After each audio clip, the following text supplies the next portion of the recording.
क्या ईश्वर का अस्तित्व है? सदियों से बल्कि हजारों सालों से ये एक ऐसा सवाल है जिसने इंसानों को उलझा कर रखा है। और हाल ही में इसी सवाल पर भारत के दो बहुत बड़े विचारक आमने सामने आए।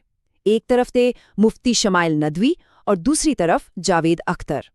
तो आज हम उनकी इस जबरदस्त बौद्धिक बहस के पीछे जो मूल तर्क थे उन्हीं को समझने की कोशिश करेंगे।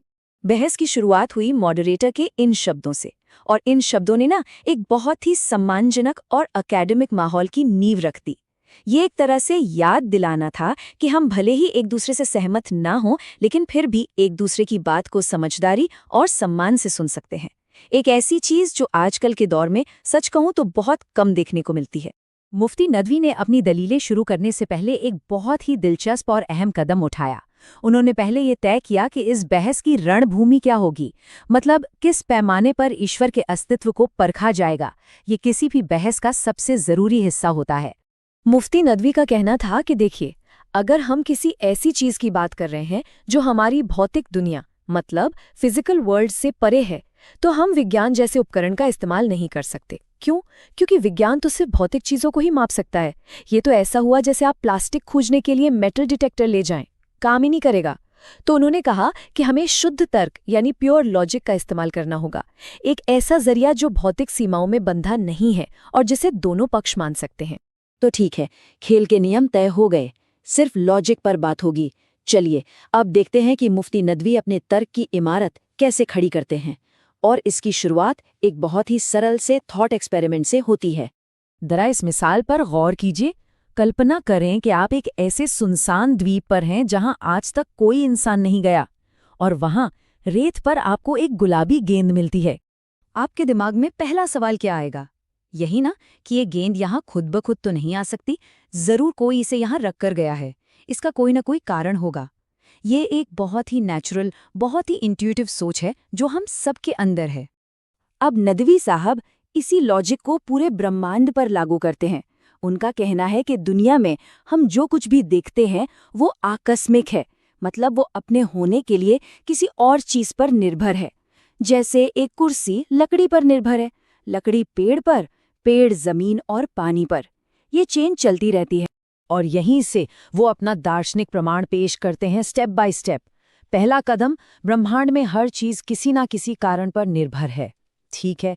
दूसरा, इन कारणों की ये जो चेन है ये हमेशा के लिए पीछे नहीं जा सकती, कहीं ना कहीं तो शुरुआत हुई होगी। तीसरा, इसलिए एक पहला कारण जरूर होना चाहिए जो किसी और पर निर्भर न हो, जो खुद ब खुद हो। और चौथा कदम, यही पहला बिना कारण वाला कारण ईश्वर है। चलिए अब सिक्के का दूसरा पहलू देखते हैं। अब मैदान में आते हैं जावेद अख्तर। उनका जवाबी तर्क एब्स्ट्रैक्ट लॉजिक से हटकर इंसानी इतिहास और खुद विश्वास की प्रकृति पर सवाल उठाता है। अख्तर साहब का इशारा इस तरफ है कि इतिहास गवाह है, देवता आते जाते रहते हैं। जो किसी जमाने में परम सत्य थे, जैसे रा या ज्यूस, वो आज सिर्फ कहानियां हैं। तो ये इस बात का सबूत नहीं कि शायद देवता कोई हमेशा रहने वाली हकीकत नहीं, बल्कि समय और संस्कृति के साथ बदलते इंसानी आविष्कार है। यहाँ अख्तर एक बहुत बड़ा फर्क बताते हैं।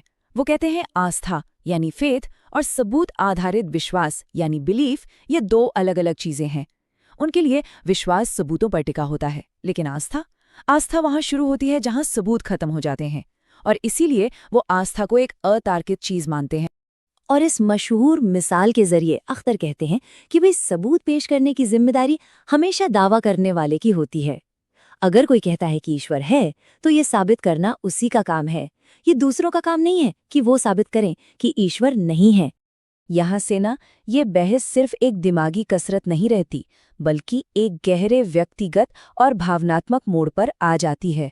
ये धर्मशास्त्र के सबसे पुराने और सबसे मुश्किल सवालों में से एक को छूती है, जिसे कहते हैं the problem of evil. Akhtar का ये शक्तिशाली और भावनात्मक तर्क सीधा सवाल करता है कि अगर एक दयालु और सब कुछ कर सकने वाला ईश्वर मौजूद है, तो वो दुनिया में इतनी भयानक और मासूम पीड़ा को कैसे होने दे सकता है। और यहीं पर दोनों विश्व दृष्टिकोणों का टकराव बिल्कुल साफ दिखता है। एक ही सच, दुनिया में मौजूद पीड़ा, एक के लिए ईश्वर के न होने का सबूत है, तो दूसरे के लिए एक बड़ी दिव्य योजना का हिस्सा। तो इसके जवाब में मुफ्ती नदवी एक मिसाल देते हैं। वो कहते हैं कि एक बच्चे के लिए इंजेक्शन का दर्द तो जुल्म है, लेकिन डॉक्टर की नज़र में ये उसकी जान बचाने के लिए ज़रूरी है। उनका तर्क है कि हो सकता है हमारे सीमित नज़रिए से पीड़ा बुरी लगे, लेकिन एक सर्वज्ञानी ईश्वर के दृष्टिकोण से इसका कोई बड़ा मकसद हो जिसे हम अभी समझ नहीं सकते। बहस का आखिरी और शायद सबसे तीखा रणक्षेत्र ये सवाल बना कि आखिर सही और गलत यानी मोरालिटी की नींव क्या है, अच्छा क्या है, बुरा क्या है, ये तय कौन करता है। ये वो केंद्रीय सवाल था जिसने दोनों विचारकों को नैतिकता के स्रोत पर बिल्कुल अलग-अलग रास्तों पर खड़ा कर दिया। अख्तर साहब के मुताबिक नैतिकता कोई ऊपर से आई हुई चीज नहीं है, ये एक प्रैक्टिकल सोशल टेक्नोलॉजी है। ये इंसानों ने समाज को ठीक से चलाने के लिए बनाई है, बिल्कुल ट्रैफिक नियमों की तरह, ताकि हम सब एक दूसरे से टकराए बिना जी सकें। लेकिन इसके जवाब में नदवी का तर्क है कि अगर ईश्वर नहीं है तो फिर नैतिकता का कोई ठोस आधार ही नहीं बचता। अच्छा और बुरा सिर्फ बहुमत की राय बनकर रह जाते हैं।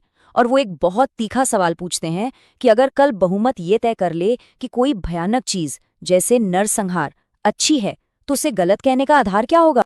तो 2 घंटों की इस गहरी बहस के बाद कोई एक विजेता बनके नहीं उभरा। ऐसा नहीं हुआ कि कोई एक जीत गया या दूसरा हार गया, बल्कि जो चीज़ सामने आई वो थी हकीकत को देखने और समझने के 2 बिल्कुल अलग-अलग तरीकों के बीच एक मौलिक असहमति। एक तरफ वो नजरिया है जो ब्रह्मांड को एक असर की तरह देखता है और तर्क के आधार पर एक पहले कारण यानी ईश्वर तक पहुंचता है। ये ईश्वर को एक लॉजिकल नेसेसिटी मानता है। वहीं दूसरी तरफ वो नजरिया है जो ईश्वर को उन सवालों का जवाब मानता है जिन्हें हम अभी समझ नहीं पाए हैं, एक ह्यूमन इन्वेंशन। तो अंत में ये सवाल हम सब के लिए बचता है, क्या ईश्वर एक तार्किक जरूरत है जिसे हमारा दिमाग स्वीकार करने पर मजबूर है, या फिर वो इंसानी जहन की सबसे बड़ी और सबसे पुरानी खोजों में से एक है। इन तर्कों की रोशनी में ये फैसला हर किसी को